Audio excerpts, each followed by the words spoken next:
Αγαπητές μου μαθήτριες, αγαπητοί μου μαθητές, όλες και όλοι εσείς που μαθαίνετε ελληνικά, καλώς ήρθατε σε ένα ακόμη βίντεο. Αυτό είναι ένα από τα χρωστούμενα βίντεο. Το χρωστάω δηλαδή είναι μία επιθυμία κάποιου από εσάς. Η επιθυμία αυτή έλεγε ποια είναι η διαφορά ανάμεσα στο ρήμα αισθάνομαι και στο ρήμα νιώθω. Για σκεφτείτε λίγο, μέχρι να δούμε στιγμιότυπα από την πρόσφατη καρναβαλική παρέλαση στη Θεσσαλονίκη.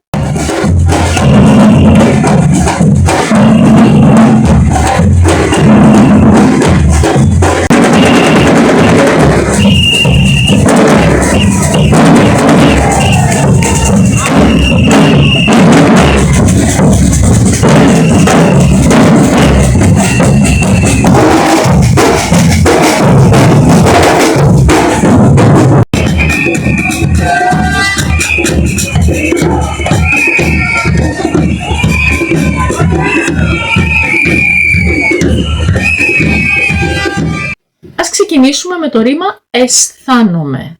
Έχουμε 5 αισθήσεις: ακοή, όραση, όσφρηση, γεύση και αφή. Οι 5 αισθήσεις μας επιτρέπουν να αισθανόμαστε. Αισθάνομαι το κρύο, αισθάνομαι τη ζέστη, αισθάνομαι όμως και χαρά, αισθάνομαι και κούραση. Για τις 5 αισθήσεις μας έχουμε αισθητήρια όργανα. Έχουμε τα μάτια για να βλέπουμε, έχουμε τα αυτιά για να ακούμε. Όμως αισθητήρες έχουν και κάποια από τα μηχανήματα που κατασκευάζει ο άνθρωπος.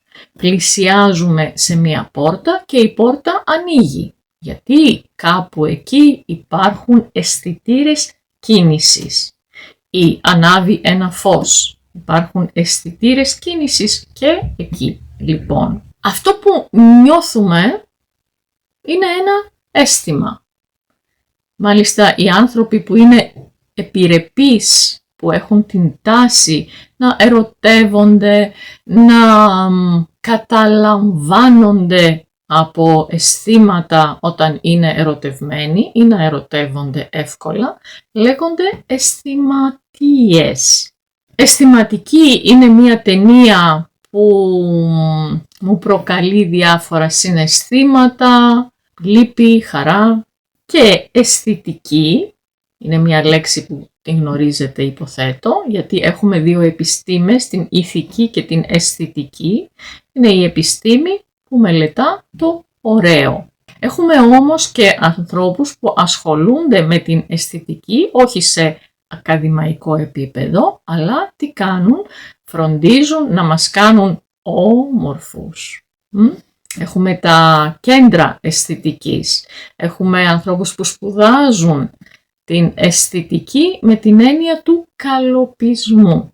Πώς να φαίνεται κανείς πιο όμορφος. Κάτι το οποίο το αισθάνομαι είναι αισθητό. Για παράδειγμα, έγινε ένας σεισμός στη Σαντορίνη και ο σεισμός έγινε αισθητός και στην Αθήνα. Τον κατάλαβαν. Κάτι που μόλις και με τα βίας το νιώθω, με δυσκολία, δηλαδή είναι κάτι πάρα πολύ λίγο, μπορώ να το χαρακτηρίσω ανεπαίσθητο. Ένιωσα ένα ανεπαίσθητο κούνημα. Τα φύλλα κουνιούνται ανεπαίσθητα λόγω της άβρας. Ένα ελαφρύ αεράκι και τα φύλλα κουνιούνται πολύ λίγο, ανεπαίσθητα. Αν όμως κάποιος είναι αναίσθητος, σημαίνει ότι δεν έχει τις αισθήσεις του, τις έχει χάσει, έχει λιποθυμήσει ή μεταφορικά ότι δεν είναι ικανός να νιώσει, να αισθανθεί πώς αισθάνεται ο άλλος. Τελείως αναίσθητος, δεν καταλαβαίνει ότι είσαι στεναχωρημένος, για παράδειγμα. Στην περίπτωση που κάποιος υποβάλλεται σε μία χειρουργική επέμβαση, εννοείται ότι πρέπει να υποβληθεί και σε αναισθησία.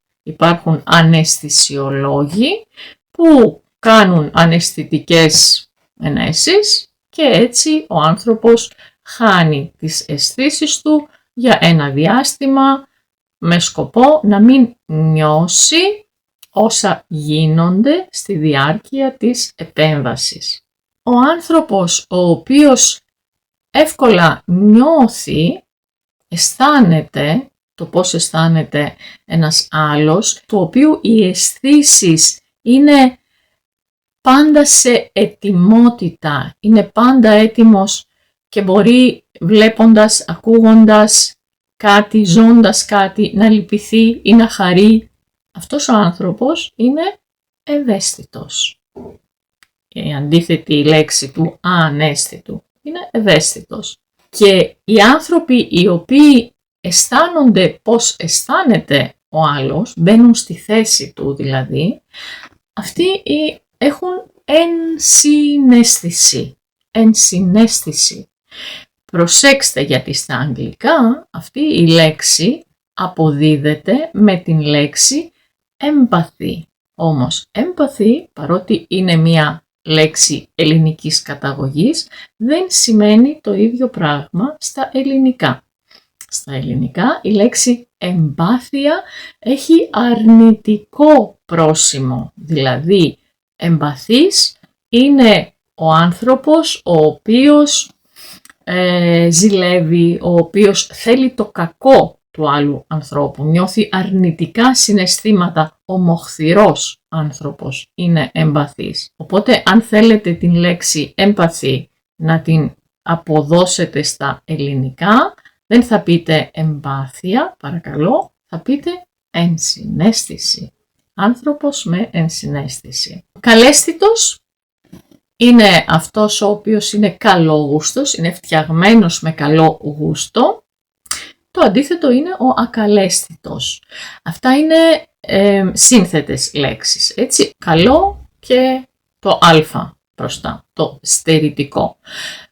Έχουμε όμως και λέξεις που είναι σύνθετες με προθέσεις. Για παράδειγμα, λέμε διαισθάνομαι. Έχω διαίσθηση. Η διαίσθηση είναι αυτό που λέμε και έκτη αίσθηση. Είναι όταν νιώθω, αισθάνομαι ότι κάτι γίνεται, ότι κάτι συμβαίνει ή πρόκειται να συμβεί, χωρίς να έχω κάποια δεδομένα από τις αισθήσεις μου. Σαν να έχω κάπου ένα αισθητήριο όργανο το οποίο δυσκολεύομαι να εντοπίσω όμως. Διαίσθηση αλλά και προαίσθημα. Προαίσθημα μπορεί να πω ότι νομίζω, είμαι σχεδόν σίγουρη ότι κάτι θα συμβεί. Τι θα είναι αυτό δεν ξέρω. Έχω όμως ένα προαίσθημα. Έχω ένα καλό προαίσθημα, κάτι καλό θα συμβεί. Έχω ένα κακό προαίσθημα, κάτι κακό θα συμβεί. Ελπίζω όχι. Συναισθάνομαι, είπαμε, και ενσυναίσθηση. Θα σας βάλω και κάποια τραγούδια που έχουν αυτές τις λέξεις. Όμως, τι γίνεται με το νιώθω? Καταρχάς το νιώθω θα το δείτε γραμμένο έτσι. Εγώ έτσι το γράφω συνήθως, όμως και έτσι. Με γιώτα, γιατί μία πιθανή προέλευση της λέξης είναι από το ρήμα γνώθω, έγνωσα, γνωρίζω δηλαδή, και μία άλλη από την έννοια, το νου. Διαλέγετε και παίρνετε. Νομίζω στα λεξικά θα βρείτε και τις δύο. Νιώθω σημαίνει όντως αισθάνομαι. Ακριβώς όπως λέω δεν νιώθω καλά, μπορώ να πω δεν αισθάνομαι καλά. Νιώθω πείνα αυτή τη στιγμή. Αισθάνομαι να πεινάω. Νιώθω να πεινάω.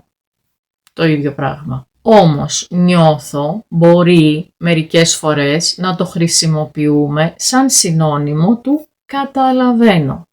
Παράδειγμα, λέει κάποιος κάτι εντελώς παράλογο και του λέω «Μα νιώθεις τι λες?» Καταλαβαίνεις τι λες? Ή όχι.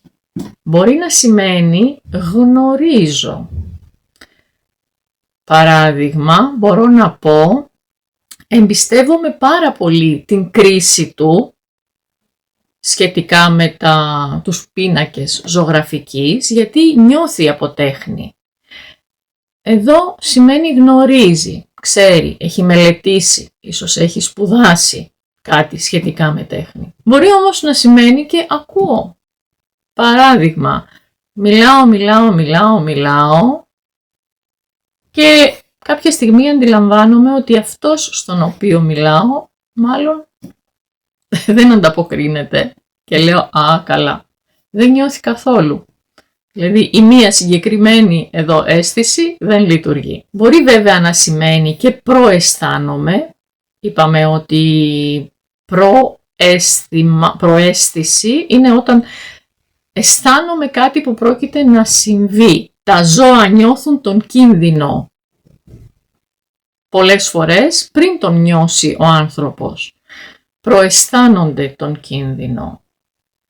Ίσως γιατί τα αισθητήρια όργανα τους συλλαμβάνουν πράγματα που τα δικά μας δεν τα συλλαμβάνουν. Και φυσικά μπορεί να σημαίνει και διαισθάνομαι. Μπορώ για παράδειγμα να πω διαισθάνομαι ότι κάτι δεν πάει καλά εδώ. Τι συμβαίνει? Από την ώρα που μπήκα στο χώρο νιώθω μία ανησυχία. Δεν καταλαβαίνω, αλλά διαισθάνομαι ότι κάτι συμβαίνει. Οπότε νιώθω και αισθάνομαι, ναι μεν είναι το ίδιο πράγμα, όμως κάποιες φορές το νιώθω μπορεί να σημαίνει και λίγο περισσότερα ή μπορεί να το χρησιμοποιούμε σαν συνώνυμο ενός ρήματος που είναι σύνθετο από το ρήμα με το ρήμα αισθάνομαι, διαισθάνομαι, προαισθάνομαι, συναισθάνομαι, οτιδήποτε. Ελπίζω πως δεν σας μπέρδεψα περισσότερο, αλλά βοήθησα λιγάκι σε αυτό. Αν το βρήκατε ενδιαφέρον, δείξτε το και αν έχετε άλλες επιθυμίες, επίσης θα χαρώ να τις ακούσω. Αυτά για σήμερα. Να είστε καλά. Σας χαιρετώ. Γεια σας.